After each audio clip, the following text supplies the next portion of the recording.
we're here because this week is International Women's Day, and us 5 women have worked together on various projects over the years, and we came up with this sort of idea to not only just acknowledge International Women's Day, but have something that could actually serve the community for the rest of the year and beyond, not just during this week where we're celebrating Awesome Women. And what we wanted to do was create a platform where women could create their profile, share that subject matter expertise, tell us what they're awesome at. So actually, when event organizers are looking for speakers, and they're trying to create gender balance in amongst their speakers or boards, or if they're forming committees or leadership roles, whatever it may be, that actually we've done a lot of the work for them. Here are an awesome network of women, and really there is no excuse not to have gender balance in whatever your project may be upcoming. This platform's not something new. This was actually created by a team, Devon Digital, a few years ago. So we're actually resurrecting an old idea and hopefully building on what was already there. And we want this to kind of its sort of origin in Cornwall, but actually we want it to be across the Southwest as well. And I've invited Holly, Gwen, Caitlin and Chris to have a chat about it, because actually, we work with 3 different organisations, but we are the women kind of who are actually really passionate about getting this off the ground. So I want to go over to Holly. I'm going to put you on the spot first of all. Holly's been with Software Cornwall and Agile on the Beach now for many, many years, and has really kind of seen the evolution of it. And Holly, from your sort of Agile on the Beach hat, so we're really excited this year. We've managed to get a 50-50 gender split across speakers. But this isn't new for Agile on the Beach, is it? This has actually happened in the past, not by accident. Yeah, we've been working on it for years. I mean, I've been working with Agile on the Beach for a good number of years, and it's something that the team have always felt really passionate about. And it's evidence that diversity brings innovation. It makes things more accessible. You are going to attract a wider audience if you can get that gender split, that gender balance, and it's just a really good thing. We should be showcasing women in tech. We should be showcasing women that are successful in their fields. And it's something that we're really proud of at Agile on the Beach. I must say, I'm not on the speaker committee. That is over to the likes of Gwen and Chris, and they're the ones that work with Steve and Alan, who have worked really hard to achieve that. Awesome. Yeah, I mean, that's really telling. And I think Chris and Gwen, Chris, I'll start with you if it's all right. For the benefit of event organizers, how do you create that environment to get that sort of gender balance? Are there rules? Like, what do you guys do? I wouldn't say there are rules, but there are definitely some tactics, some approaches, and it's not quick either. Sorry, I'm having a talking day. So it's not quick either. You have to kind of build up trust so it's that thing where no woman wants to be the first one in the room. So you can't start by just, you have to build it gradually. You have to build a network, you have to build trust in the conference. You need to approach people, women, many different kinds of people directly for their skills, for their, what their content of their talk would be, and invite them, or at least say that we'd like to hear from you, please submit. And it's something you can't, because it takes a while to build up this trust and build up this network of people. You can never not do it. You have to consistently create this and reinforce it. So I know in the past, if we've let it down, like we've not invited people directly, we get less women people submit. So it's something that we consistently work on by letting them know that we exist. There's so many conferences out there, so we directly contact people. We exist.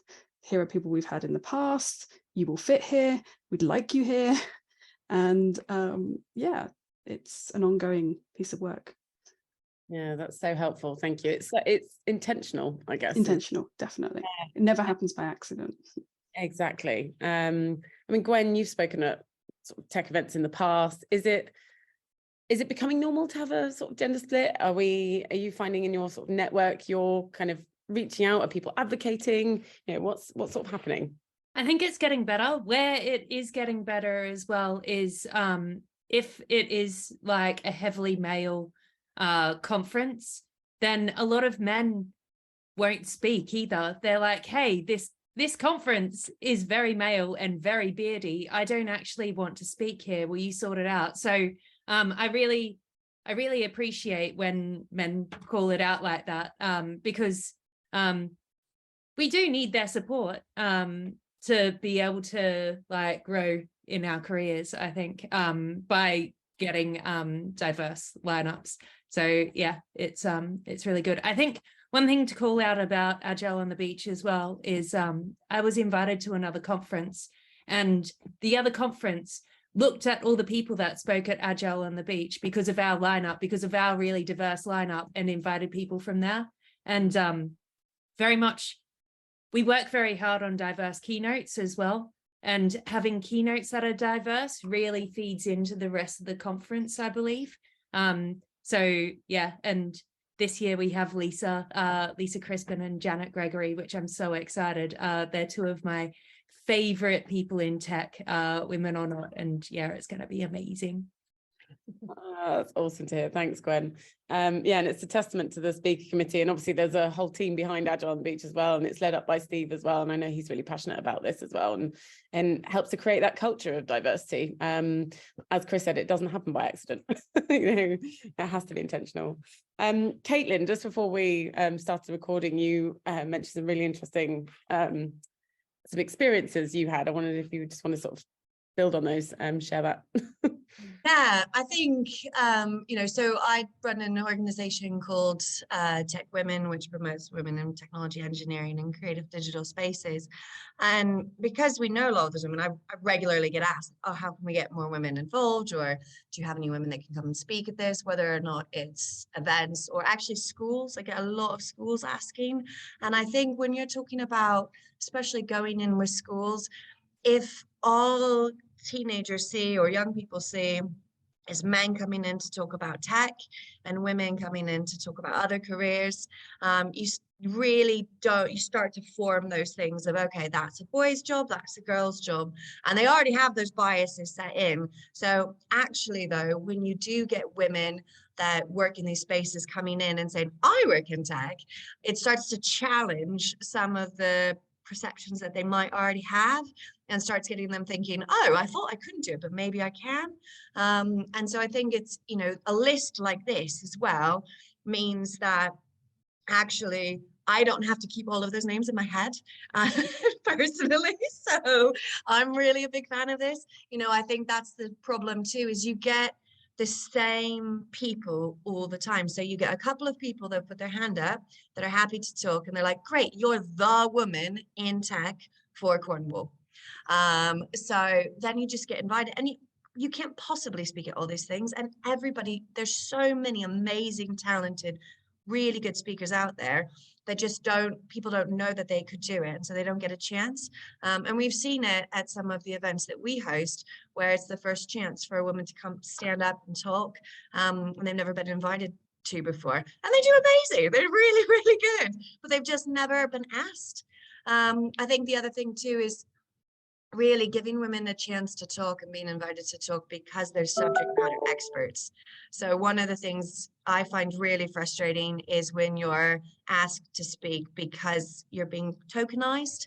So if somebody were to invite me to speak and say, oh, we're trying to have more women speak at our event, could you come and talk? That already makes me feel like I'm only being asked because I'm a woman.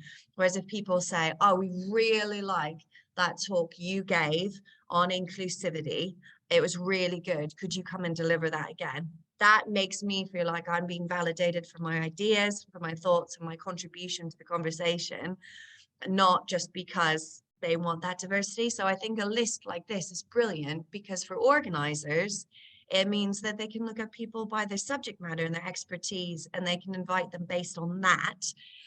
They don't have to kind of call up a business and say, can you suggest a woman to come and talk? They can call up the business and say, oh, we've seen that Claire is an expert in AI. We'd love to have her come and speak at our event. And that just gives everybody that clarity that somebody is speaking because they're an expert, not because of gender balance. Yeah, thanks, Caitlin. I think that's so important. And you touched on there about the role, going out to schools and educators, and actually you can't be what you can't see. And we need to act as role models for young people who want to become experts in their field, or just know that actually there's a role in them, a role for them in tech.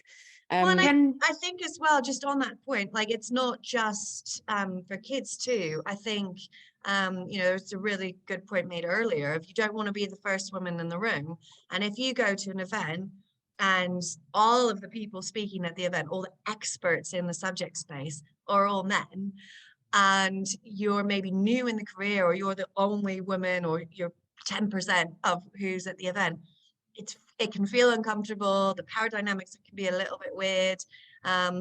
Whereas even if there's low percentages of women at an event, but some of the speakers are female, you at least feel like, okay, I've got a bit of a tribe around, I've got people around me.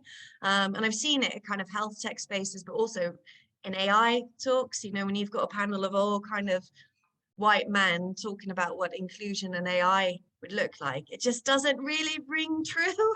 It doesn't feel like you're actually having a constructive conversation as well. I think that's the important thing too, is we should have these people for what they contribute, and a part of the debate and the ideas, and having as much inclusion and diversity as possible. So we're having all of those ideas coming in to the conversation, especially on panels. We need people on the panels that will challenge other ideas, not just everybody agreeing with each other. Yeah. Gwen, did you have a point you wanted to add to that?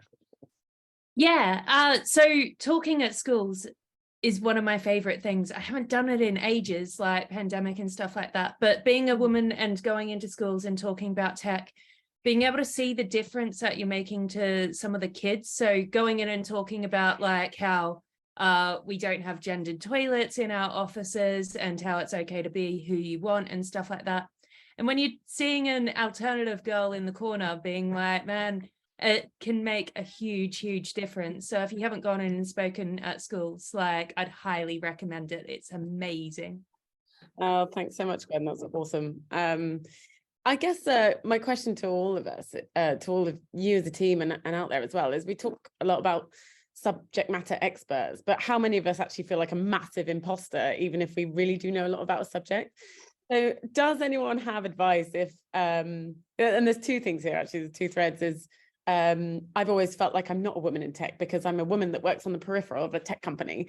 And I'm like, well, I just do marketing. I can't possibly be a woman in tech. And actually, for anyone listening, if you are a woman who works in like tech, engineering, science, maths, actually, if you're in accounting role, marketing role, HR, these are all really, really important roles. You are a woman in tech. So let me just clarify, there is no, self-identity. You don't have to be a software engineer explicitly to class yourself as a woman in tech. Even if you are bouncing around the edges, you are welcome to the party, essentially. So do not feel like you're not. But yeah, how do you, if you feel like an imposter and you don't feel like a subject matter expert, I'd implore you to join the platform anyway, but anyone got any advice to actually, Caitlin, yeah, go for it.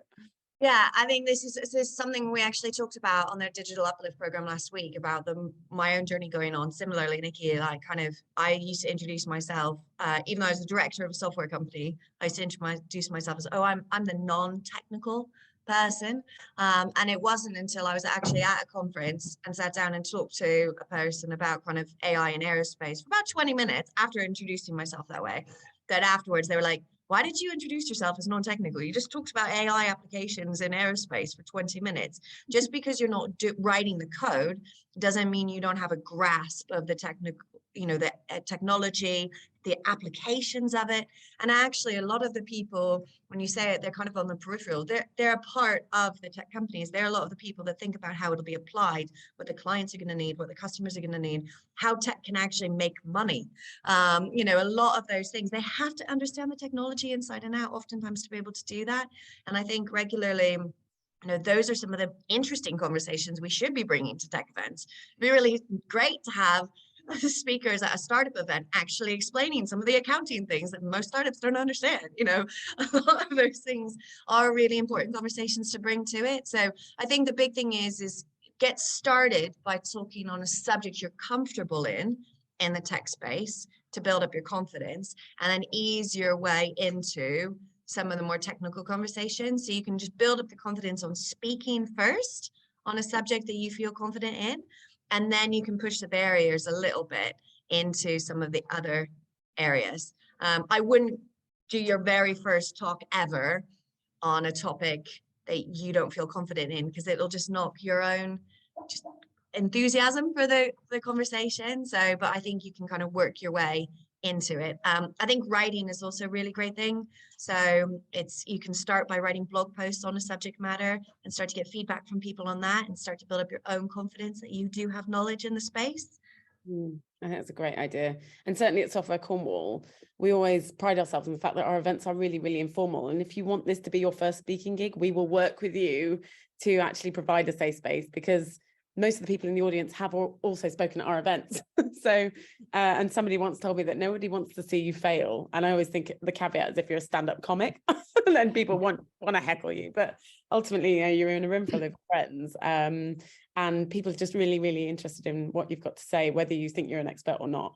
You absolutely have something to share. And even if you don't think you know a lot about the subject, you'll always know something more than somebody else in the room, and they will want to learn from you. So yeah. Well, I think too, a lot of people that are new really over prepare, and they come in and they have so much backup and so much facts, and they've done so much research because they're not overly confident about it, that actually sometimes they're the best speakers because they've prepped. So you get some people who are quite blasé about speaking, and they just recycle the same talks. Whereas, some of the new speakers I've seen talk, they come in with so much information because they feel like they have to back themselves up, that actually it's incredibly valuable, their talks. Amazing. Yeah, brilliant. I'd like to add that you can think that you're not a subject matter expert if you look at the people you're surrounded with. So if you're thinking of your colleagues as the people you're going to be talking to, that's probably not who your audience will be. You're setting the bar as the same as the people on your level. But the people who'll come to your talk are the people who want to hear what you have to say. So you are the expert to them, if that makes sense. And you have to remind yourself that if you've put a talk towards a conference or to an event, people have chosen to put it on because they want to hear what you have said you want to talk about. And the people who turn up are the people who want to hear you. So in that instance, in that scenario, you are the expert. And you have to remind yourself that. That's brilliant, and a perfect way. I'm gonna wrap up, because I think that's just the perfect way to finish, Chris. And I think that's just really, really positive. So we're going to get word out about the platform. We're going to share the link. We've got our first 5 women already, our awesome guests today. So massive thank you, Holly, Chris, Gwen and Caitlin, for your input there. Really, really grateful. And I guess we're here. If you've got questions, sign up to the platform, tell your friends to sign up to the platform. Our stretch target is to get 500 women in the Southwest signed up for this. And we'd really love to just smash that, because I know you're all out there. So whether you feel like you're an expert or not, as Chris has already said, we know we want to hear from you. And certainly we can provide you with a platform to practice your speaking, and or board training or committee, whatever it may be. We're here to just help and amplify the awesome women in the region. So massive thank you to you all today. And we will speak to you all soon. I'll get that link shared for you all as well. Thank you so much. Thank you. Bye.